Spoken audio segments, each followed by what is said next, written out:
నమస్తే, welcome to editor analysis. Khamenei అంత్యక్రియల్లో లక్షలాది మంది రక్తాసురులు. మరి Iran alias death zone, Israel క్షిపణుల నీడలోనే అగ్రనేతల బహిరంగ ప్రదర్శన. ట్రంప్ నెతన్యాహులను చంపేయండి అంటూ టెహ్రాన్లో గర్జించిన ప్రతీకార జ్వాలలు. మరి ఖమేనీ అంత్యక్రియలు ఇంతకాలం ఎందుకు ఆలస్యమయ్యాయి? కొత్త సుప్రీం లీడర్ మొజత్తా ఖమేనీ ఎక్కడ? మరి ఇజ్రాయెల్ భయంతోనే అజ్ఞాతంలోకి వెళ్ళారా? మరి ఆ 4 నెలల మిస్టరీ ఏంటి? ఇప్పుడు డీటెయిల్గా చూద్దాం. ప్రపంచం ఇప్పుడు పెను యుద్ధం ముంగిట నిలబడి ఉంది. ఏ క్షణంలోనైనా 3వ ప్రపంచ యుద్ధపు సైరన్ మోగేలా పశ్చిమాసియా అగ్నిగుండంలా మారింది.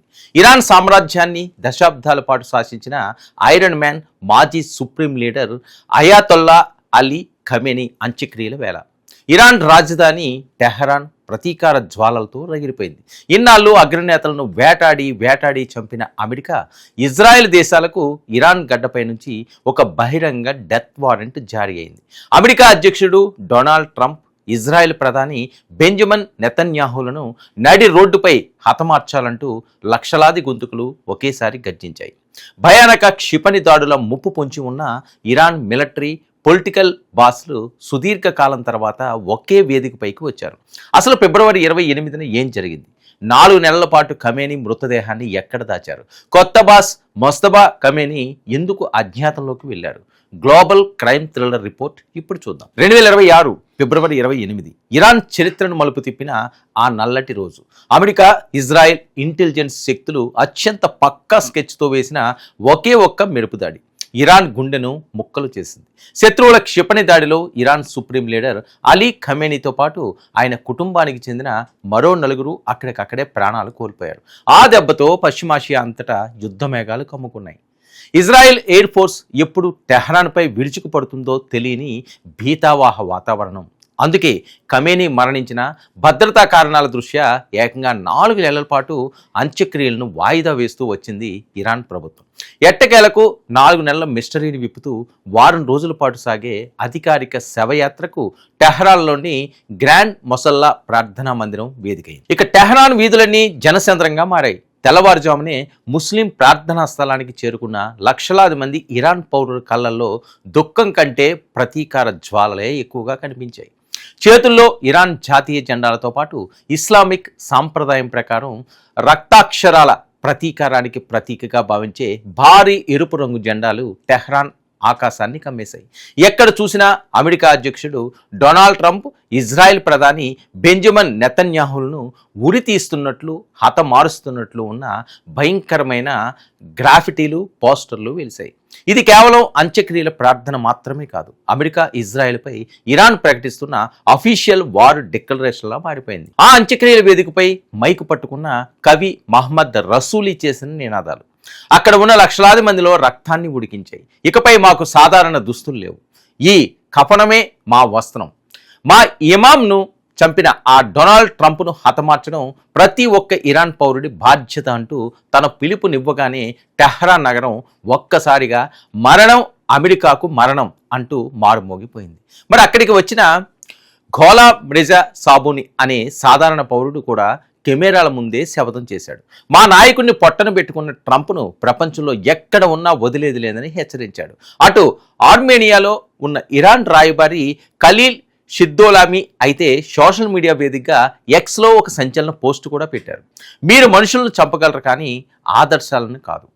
అయాతుల్లా ఖమేనీని చంపి మీరు ఒక పరిమళాల సీసాను పగలగొట్టారు. ఆ సువాసన ఇప్పుడు ప్రపంచమంతటా వ్యాపించింది. అది మిమ్మల్ని వెంటాడుతుంది అంటూ అంతర్జాతీయ సమాజానికి స్ట్రాంగ్ వార్నింగ్ ఇచ్చారు. కానీ ఈ అంత్యక్రియల వెనుక ఒక పెను ప్రమాదం దాగి ఉంది. బహిరంగంగా ఇరాన్ అగ్రనేతలు ఎక్కడ కనిపించినా వారిని మొసాద్ ఇంటెలిజెన్స్ సాయంతో ఇజ్రాయెల్ ఎయిర్ ఫోర్స్ బాంబులతో లేపేస్తుంది. గతంలో హమాస్ నేత Haniyeh, Hezbollah boss Nasrallah, Iran జనరల్ను ఇజ్రాయెల్ అలాగే హతమార్చింది. మరి అలాంటి ప్రాణాపాయ బెదిరింపులు ఉన్నప్పటికీ ఇరాన్ టాప్ మిలిటరీ, పొలిటికల్ లీడర్లంతా తమ ఐక్యతను చాటడానికి ఒకే వేదికపైకి రావడం ఈ క్రైమ్ థ్రిల్లర్లో అతిపెద్ద ట్విస్ట్. మరి ఇరాన్ అధ్యక్షుడు Masoud Pezeshkian, parliament speaker Mohammad Bagher ఖలీబాఫ్లతో పాటు ఇజ్రాయెల్ను మోస్ట్ వాంటెడ్గా మార్చిన కుద్స్ ఫోర్స్ అధిపతి Ismail Qaani, revolutionary guard head general Ahmad వాహిదీలు ఈ వేడుకలో ప్రత్యక్షమయ్యారు. ఖమేనీ కుమారులు మసౌద్, మేసం, ముస్తఫాలు కూడా చాలా కాలం తర్వాత ప్రపంచానికి కనిపించారు. అయితే ఈ మహాసభలో అందరినీ వేధిస్తున్న ఒకే ఒక్క ప్రశ్న, ఆ ఒక్కడు ఎక్కడ? ఇరాన్కు కొత్త సుప్రీం లీడర్గా బాధ్యతలు స్వీకరించిన అలీ ఖమేనీ కుమారుడు మొస్తబా ఖమేనీ ఈ అంత్యక్రియలకు హాజరు కాలేదు. తన తండ్రి శవపేటికి ముందే ఉన్న ఆయన చివరి చూపుకు రాకపోవడం వెనుక ఒక భయంకరమైన వ్యూహం ఉందంటున్నారు అంతర్జాతీయ రక్షణ నిపుణులు. ఫిబ్రవరి 28 నాటి దాడిలో మొస్తబా ఖమేనీ కూడా తీవ్రంగా గాయపడ్డాడని, అప్పటి నుంచి ఆయన ఒక రహస్య బంకర్లో అజ్ఞాతంలో చికిత్స పొందుతున్నారని టాక్.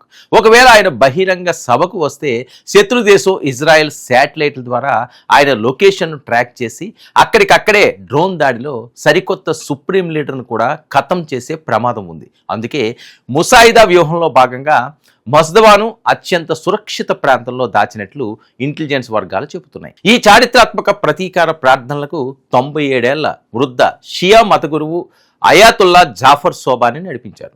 అక్కడ కేవలం అలీ ఖమేనీ శవపేటికి మాత్రమే లేదు, ఆ దాడిలో అమాయకంగా బలైన ఆయన కోడలు జహ్రా అద్దాద్ అడెల్, కేవలం 14 నెలల వయసున్న ఖమేనీ మనవరాలు జహ్రా మహమ్మద్ గొల్ఫాయి గాని శవపేటికలను కూడా పక్కపక్కనే ఉంచారు.